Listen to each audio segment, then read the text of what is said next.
In this video, we're going to break down the two brand new leaders for Wakanda that recently got announced at MiniStravaganza.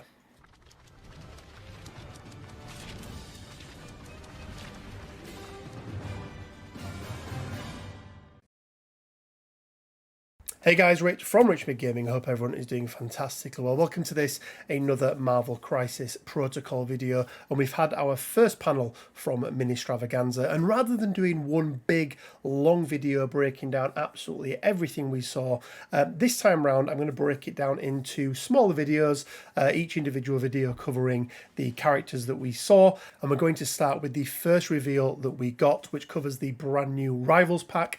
And it is, of course, King T'Challa and Killmonger the Usurper. So let's jump over and take a look at their cards. So as you can see, we've got both front and backs of both cards, which is very, very nice. And we're going to break each of these characters down, but let's start with King T'Challa. So King T'Challa, aka T'Challa, he is 4/4/4 on his defensive stat line. He has 7 stamina, and he's going to be a 5-threat character. So if you remember, the previous version of Black Panther was only a 4-threat. This is the souped up version of him. He's taken over not only the mantle of the Black Panther, but he is now the king of Wakanda as well. He's going to be size 2, and he's also going to have that long move. So really, really nice stat line, and really nice to see a 5-threat version of Black Panther. Let's take a quick look at his 2 attacks. So his first attack, his builder is going to be a Vibranium Spear. This is going to be range 3. It's going to be 6 strength, and it's going to be 0 cost, obviously. And it's going to be power equal to damage dealt. And then if the target character is within range 2 of this character, this character may reroll up to 2 of its attack dice. If it is not, after the attack is resolved, if the target character is size 3 or less, push the target character towards this character short. So that follow-up attack that you're going to do, you're almost guaranteed to get those rerolls on there as well. I really like this. I like that they're putting some additional flavour into builders rather than just, here's your stat line, and then you do, you gain X amount of power from it. So I really, really like this. And that's going to be an energy attack, by the way. We've then got his Spender, Panther's Fury. It's a physical attack. It's going to be range 2. It's going to be a strength 8, and it's going to cost 4. It's got a throw on a wild after this attack is resolved. If the target character is size 3 or less, this character may throw it medium. And then after this attack is resolved, this character may advance medium. So a lot of movement in there, displacement for your opponent, but also movement off the back end of the attack as well. And combining with this, with the Vibranium Spear, being able to almost, pull them towards you or push them towards you. I still don't know why they don't put the word pull in there, but a push toward. I think this is going to be a really, really nice combination. So you do the Vibranium Spear, you push them towards you, and then you can follow up with that Panther's Fury and still then make a move at the back end as well. And that move is guaranteed. The throw is not, but the move is guaranteed. So I think it's going to be really, really nice. Let's take a look then at Strength of the Ancestors, Affiliation Wakanda. This is the brand new leadership for Black Panther, or King T'Challa, I should say. Once per turn, when an allied character pushes an enemy character, if that character contacts a terrain feature during the push, it suffers 1 damage. This is okay. Not a huge fan of this as a leadership ability. Yes, Wakanda have a lot of characters that can push people around, but as a leadership, I think it's a little bit lackluster. Definitely nowhere near as good as the original Black Panther's leadership. But yeah, we'll have to wait and see how good that is within the game. There's not too many ways of stopping yourself being pushed. These guys are definitely not going to like going into Winter Guard, put it that way, with all their roles to stop themselves. But yeah, for me, a little bit lackluster as a leadership ability, and I think they could have done better. He's got Bound as well. So place this character within range 2. The next Vibranium Spear attack it makes, this activation adds 2 dice to the attack roll. This superpower can only be used once per turn, and it's going to cost 3 power to do that. I really like this. Any out of action movement, so you're not having to waste your actions on movement, is really, really good. And the fact that he can use this, then make the Vibranium Spear, pull his opponent towards him potentially, and then potentially, if he's got enough power, do the Panther's Fury, which then allows him to make a medium advance as well. Even without taking that long move action, he's going to be able to get around the board very, very effectively, getting him onto points where you want him to be after he's done all his devastation and destruction, maybe in the middle of the park or wherever he is. So I do really, really like this. And I like the fact that he can use this whilst he's still holding an objective as well. So yeah, I think it's pretty solid.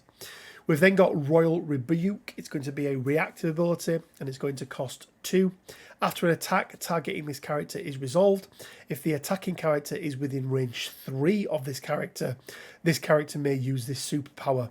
This character rolls 4 dice for each wild and crit. In the result, the attacking character suffers 1 damage. Very similar to Martial Artist, but it's got that extended range of range 3 rather than only being range 2, meaning that you should be able to get this off far more often and against far more characters. I really, really like this. It's going to make your opponent think twice about slapping into T'Challa.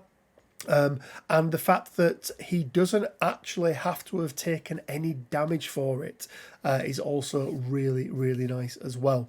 And then Defender of Wakanda. This is going to be his innate ability. When another allied character is dealt damage by an enemy effect, this character gains 1 power. We know how strong this is on Ghost Rider, and the fact that you can activate T'Challa, towards the back end of the round, all of those other characters that have moved up the board, just pumping that power into him, all of a sudden doing a bound with a Vibranium Spear and a Panther's Fury, so costing you 7 power in total, doesn't seem like it's that unachievable, especially with the power generation that you're going to get from the Vibranium Spear. So whilst I'm not completely enamoured with his leadership, I think the rest of his card is absolutely solid. It's just a real shame that we can't put him alongside the original Black Panther, because I think he would have been really, really good. If we take a quick look at the other side of his stat card, nothing changes there. It's going to be exactly the same. I think even his health remains exactly the same as well. So yeah, for me, guys, a very, very solid 5-threat character. Not enamoured with his leadership, but we'll take a look at Killmonger Usurper's card and see if maybe he's the next leader for Wakanda that you want. So for me, I think T'Challa would work well under M'Baku, but let's take a quick look at Killmonger Usurper. So his stat line is going to be 4-3-4. He's going to have 6 health on his front and back. He's going to be a 4 threat, to the same threat level as the original Killmonger, size 2, medium move. Pretty decent stat line for a 4 threat. That energy could hurt him at some points, but overall 4-3-4 with the 6 stamina front and back is pretty solid. He's got vibranium weapons, so this is going to be a range 2. It's going to be a strength 5 attack, and it's going to have a pierce on there as well. Very, very similar, I think maybe even identical to his builder that he gets on his other card. So yeah, it's okay. It's going to be power equal to damage dealt. It's okay for a 4 threat. Could have seen another dice on there, but let's see what the rest of his card brings. So his second builder, then, I do like this. Covert Armament. It's going to be a range 4, strength 4. After this attack is resolved, this character gains 1 power. If the target character is within 2, it may not modify its defense dice during this attack. So you're going to turn off all of that dice modification, which I think is really, really nice. But the fact that it's a flat power, I've said this before, guys, I love characters that have that option of either the damage or power equal to damage dealt or the flat power, because you may find yourself sometimes in a position where you just want that one extra power, and you can risk it on a vibranium weapons, or you can go down the covert armament, and you know you're guaranteed to get that 1 power through. So I do really like that. Right, let me try and not butcher this one. Keliluna's Fury, I think that's how we're pronouncing it, apologies. It's going to be a physical attack. It's going to be range 3. It is going to be 6 strength, and it's going to cost 3 power, which doesn't seem great, but we'll see. Add dice to the attack roll equal to this character's current damage. So he's got 6 stamina, so he's potentially adding up to 5 dice, making it an 11 dice attack for only 3 power, which becomes very good.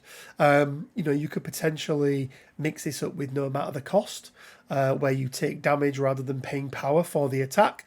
So you're not only losing your power, but you're also then able to add more dice into the attack roll.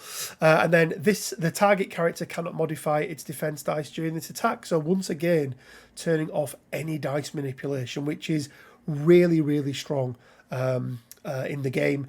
Turns off lots of defensive technology, defensive tech, turns off all your rerolls, everything like that. So I do really like that. We've then got Strength of the New Generation, Affiliation Wakanda.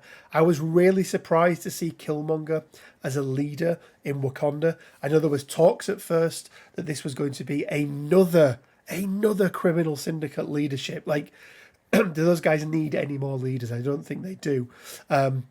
But I really like how thematic this is, in that you can choose your leader, which one of them won that battle on the Warrior Falls. So I do really like this. During the power phase, choose up to 3 allied characters. Give each chosen character an herb token. While a character with an herb token is activating, it may spend its token to add 1 die to its attack roll. At the end of the round, when removing activated tokens from characters, remove all herb tokens from characters.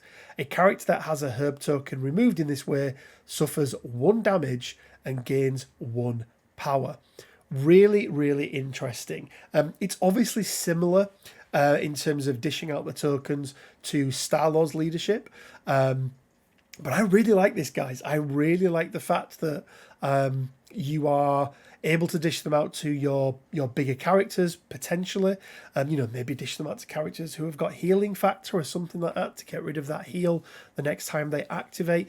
But adding 1 dice into your dice pool can be very strong, especially with the way that dice work in Marvel Crisis Protocol, especially when you add in rerolls and things like that. We've got Shuri in Affiliation who dishes out a lot of those rerolls. So I really like this. It's really thematic.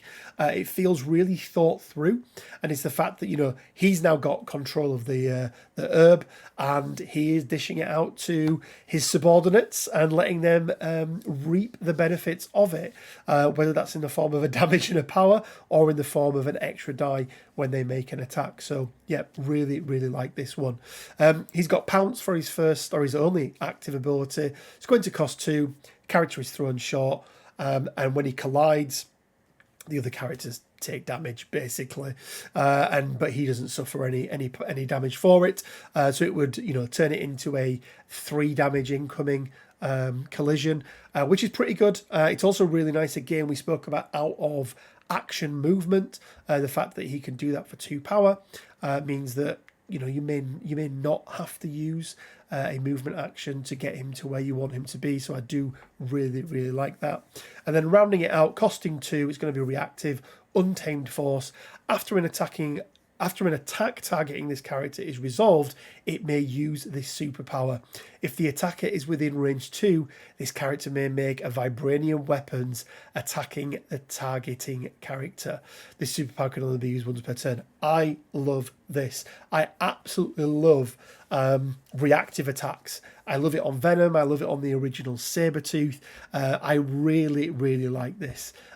Just that clap back, again, really making your opponent have to question whether or not they do want to attack you, because you can slap them back. It's not quite as good as Venom, because it can only be a vibranium weapons and it's range 2 rather than range 3.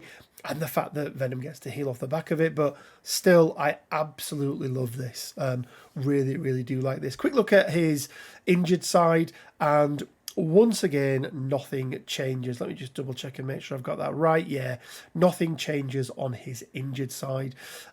So yeah, overall, guys, I'm really, really excited about these two new characters. I love the Rivals panels. They've just got better and better and better. And we're going to do another video breaking down what is coming extra with these terrain packs, because there's going to be some additional flavour that we get in our games that are going to make that terrain even more important. But we'll leave that for another video, because this one is already getting on. And there we go, guys. Hopefully you enjoyed this quick breakdown of the two characters from the brand new Rivals panel, Warrior Falls.